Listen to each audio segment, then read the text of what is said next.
Egypt is an incredible country, but it's also infamous for constant scamming, hassle, and cheating. Luckily, with the Egypt travel tips I'm about to share, you can make your trip 100 times more enjoyable. Stick to the end for the biggest tip of all. Also, in part 1 of this video, we revealed all the tricky scams to look out for, including the times that we got scammed. Make sure to watch that one next if you haven't already. I'll link to it down in the description.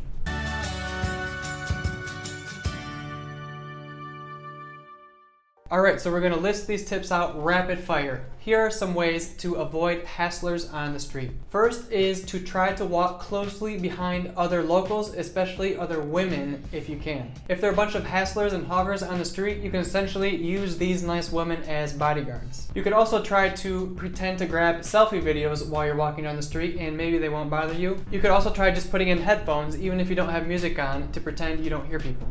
Another tip that really worked for us, especially for people offering transport to different temples and things, is just to simply say, I already did it, and then they'll leave you alone. I also often just pretended that I didn't speak English, and so if people would come up to me and start talking to me and asking where I'm from, I would say Colombia, and I would speak only in Spanish, and this would deter a lot of people who didn't know how to speak in Spanish. If someone really latches onto you and won't leave you alone, another tip is just to walk into a near building or store or something like that and just wait it out inside until they give up. Speaking of which, it's smart to be strategic about where you're going to stop to take rest or hang out for a little while. You don't want to sit down or rest in the middle of a bunch of craziness. It's better to find a quiet, kind of hidden area where people aren't going to be passing you all the time asking you to do things. And in all situations, just make sure to be polite and friendly, but most importantly, firm. Also, don't feel like you have to give explanations why you can't do something or why you don't want to buy something. Just say la shukran, which means no thank you. If you start giving explanations for why you can't or don't want to do something, that just opens up the door for them to try to keep convincing you and not leave you alone. It's also smart to have a plan before you go out and walk on the streets and already know exactly what you want to do, because one of the biggest issues we had were we weren't exactly sure what we wanted to do, and a guy came up and tried to start bothering us and we were indecisive and didn't know, and so he kind of latched onto that. But if you have a plan and know what you want to do and you're set on that plan, then they'll usually leave you alone. We also noted that a lot of these hawkers, especially in Luxor and Aswan, they're not really early risers, and so if you're up and about before 9 a.m. or whatever, you're probably going to have a lot less problems.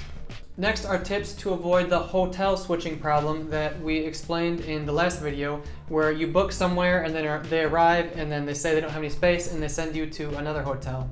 And if you're going to Cairo or Giza specifically, I recommend booking online however you normally book, then send them a message asking to confirm that the specific room that you booked is available on the dates that you wanted, so then you have written proof that there should be an open room for you when you get there.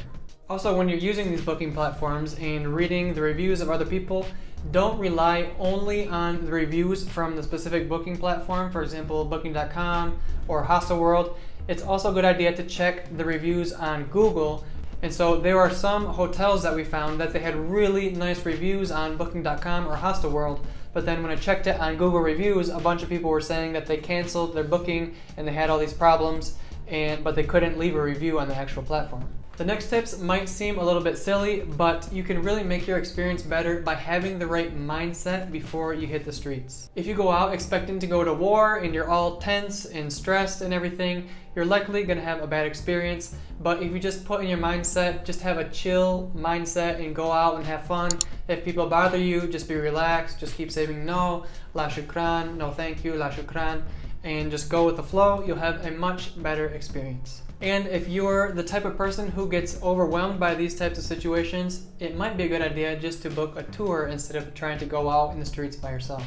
And when it comes to scams and overcharging and those types of things, don't get too caught up over just a couple bucks and don't let that ruin your trip. Is it really worth all the arguing and the stress and the bad feelings for a taxi who tries to charge you $1 extra? I recommend getting rid of the notion that you need to always get the absolute cheapest prices possible for everything and just go with the flow. And as long as you're not getting taken to the bank, if it's just 50 cents here, $1 here, don't let it ruin your trip. Also, if you're obsessing your whole trip about trying not to get scammed, that's also going to ruin your trip. In the end, it's not really a matter of if you're going to get scammed, it's a matter of when you get scammed, and that's perfectly okay. You can just chalk it up to another miscellaneous travel expense, and if you're there for a couple weeks, it probably won't add up to more than $20 to $100 depending on what you do. Now, I don't condone dishonest behavior or anything, but if it makes you feel better, just think that they need that $20 way, way, way more than you do.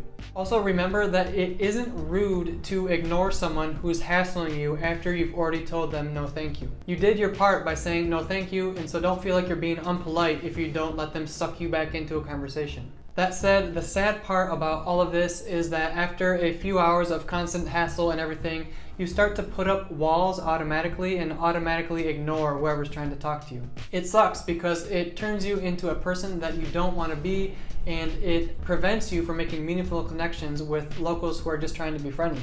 For example, at the end of our 3 weeks in Egypt, we had a super high wall put up. Anyone who talked to us was probably trying to scam us, and so we just said no thank you right away, sometimes without even hearing what they had to say.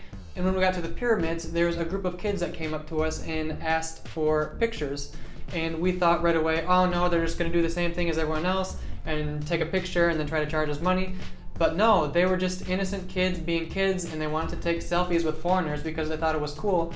And once we realized this, we took a selfie with one of the kids, and then there's this huge flock of like 20 or 30 kids all came, and they all wanted their individual selfies taken one at a time, and it was really cute and fun. And if we would have had that wall built up and just ignoring everyone, we wouldn't have had experienced that. So while it's hard to find a balance sometimes, try not to write off everyone automatically in Egypt. Yes, there are a lot of stinkers out there, but there are also a lot of amazing Egyptians as well. Alright, tips for not getting overcharged. Tip number 1 is to always carry small bills from you, because it's surprising and shocking how few people will have change for your bigger bills. This means taxis or in the shops. We even went to the Luxor Temple, which is like a really important tourist attraction, and they didn't have $2 in change to give us. For taxis, make sure to always use Uber or Kareem in the places where they don't have Uber. We used Uber in Cairo and in Hurghada, and in some of the other places we used Kareem. And you'll be shocked at how cheap taxis are there when you get the real prices. And we even felt bad sometimes. We thought, like, how is this guy making any money being so cheap? And so we ended up tipping him just because we felt bad. But it is very cheap when you use these apps. Lastly, be super duper clear about what the price is before accepting anything.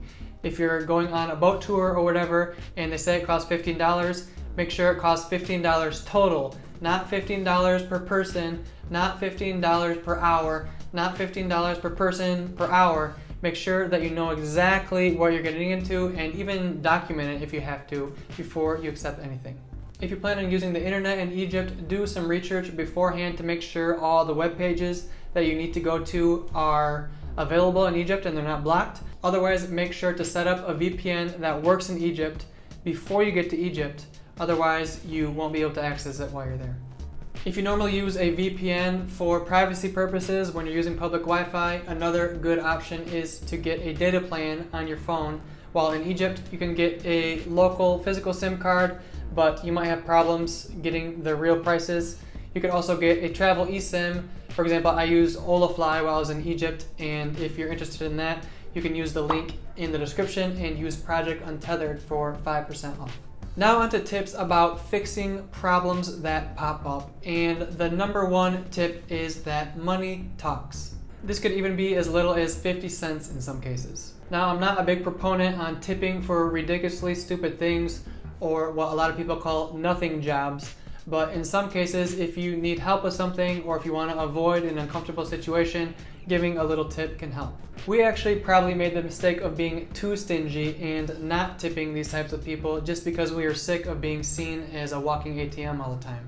But in some situations, a small tip can help you out of a sticky situation. For example, one time we got sent on a wrong train, but the train was still going in the same direction, and one of the attendants on the train let us sit down there, and then he asked for a tip. And I didn't want to give him a tip because it wasn't my fault that they put me on the wrong train, but he got really angry, and we had a friend who ended up paying the tip for us. And then later I realized, wow, I probably should have just gave him $1 or something just to make him happy, because he has power over me and he could have kicked me off the train at any moment. And so if you're in situations like that where other people have power over you, and you're worried if something bad is going to happen, sometimes a little bit of money can make your problems go away. And now for the biggest tip of all, and that is choosing the right trip for you. Your experience in Egypt can vary wildly depending on two things. First, your travel style, and second, your personality and past experiences. We wanted the full, raw Egypt experience to see what it was really like, and so we did 90% of our trip traveling independently.